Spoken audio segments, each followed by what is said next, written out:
What about you? What are your changes that you've made from a girlfriend to a wife? Oh, wow. We change everything. Okay, wives just naturally change. Like how have you changed yourself? Okay, for me, first of all, being a mom changed me totally, 100%. Now my focus shifted. There's a way that, okay, I don't want to say it loudly because he's around. Say it. I think I put my kids first more. And then I knew the things I wanted to do. My dreams changed.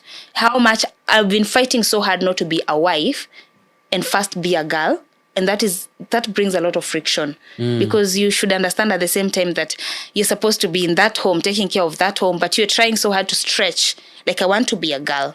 And at the same time, I'm this person's wife, this person's mom, or someone's daughter-in-law. Like, there's just so much navigation I have to do as a woman.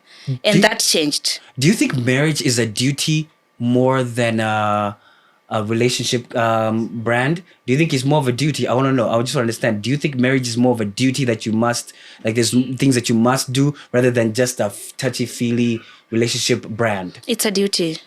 Why would you say that? It's not, the touchy-feely thing ends when in dating. And that's where you can date forever. When it comes to marriage, that one is a duty. Like, I have to be responsible for someone now. And you know, when you get married, as a woman, you get a first child, who is the man, who is older than you, by the way. Your first baby is your man. Your first baby is your man. And this man acts like a baby for real. Yeah. Man, nah. that's They become real babies. Yes. And at that time, you're trying to mature yourself out of the situation whereby I need to have separating. The hardest thing about marriage for a woman is trying to find yourself after you get there. It's the hardest. And if you don't find a supportive partner, you lose yourself completely. Where do you think, what can you easily get lost to yourself? What can happen? You can put your dreams on hold, your career on hold, even your jobs, you don't take them as serious. A lot of people don't realize it when they get lost, but at some point you find that, oh, I was this kind of a person. What happened to me? Where are my talents? Where are my dreams? Here's the thing. Then now with that, see, you recognize that you change over time. Yeah. Right? And you mentioned it, changing over time that can actually what happen even within marriage itself. How do you adjust? Knowing that now, do you also have now, you see that meeting that you had before you got married? Do you have those two meetings also when you are married? Oh, you try. You really try to have those meetings and sit down and talk about them. Yeah, they're not taken so seriously like they used to. You know, right now you can't force a person to do something for you or to do something. People are becoming, and the older they become, the more they believe that they are mature enough to tell themselves what they do. Is there an age? Do you think there should be an age range in which girls should get married? Do you think there should be an age range in the sense that this is maybe too young? Do you think that is there like an age where by this time you're probably in the mental space to accept this responsibility called marriage? Because you did say marriage is a duty.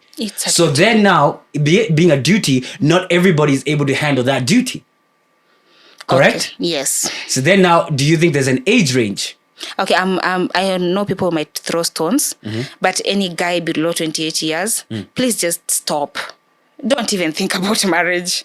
Yeah, and any girl below 23 years, what are you doing with your life? Like I hear nowadays 19-year-olds saying that I'm my hubby. Okay, that name hubby is becoming so toxic. It's becoming overused. Yeah, girls nowadays are saying my hubby at 19. Please stop. What are you doing with your life? Enjoy your life, because you are going to make a vow of forever with someone, and getting out of it is not as easy. And if you don't make the vow, you walk in it with the hubby name, you'll come out of there with a child who will be like a lifelong commitment. The co-parenting commitment thing. Which is another whole crazy journey. Do you think, because you said marriage is a scam, and you say even marriage is a duty, and then now they can reach a point where you say, I don't want this duty anymore. Are you okay with now people accept saying, are you comfortable with the idea of divorce in your head? It depends. Explain. If you walk into marriage so fast, suffer. Because there's no way you will walk into marriage without knowing what you're walking into, so that you can divorce suffer 2 years later. Yes. Why are you running into marriage when you can't handle it? Yes. Because people are running there. Nowadays, there's an option of divorce. Yeah. Let's try this thing. 2 years later, divorce. Let's try this thing. That is the problem. Divorce was not a bad thing initially. I keep saying this, divorce was not a bad thing. What made it bad? Because people who used to go to divorce courts and do these divorce things out of no choice. Nowadays, it's out of choice. Like a simple thing that you walked into marriage knowing very well that this and this and this might happen. Time and attention is the one reason why people divorce, but now they frame it with other things like, oh, I am suspecting she's cheating. I am suspecting he's doing this. Because of what? You walked into it without asking yourself, what are you really walking into? So nowadays, divorce is being a very easy thing to do because nobody knew what they were walking into.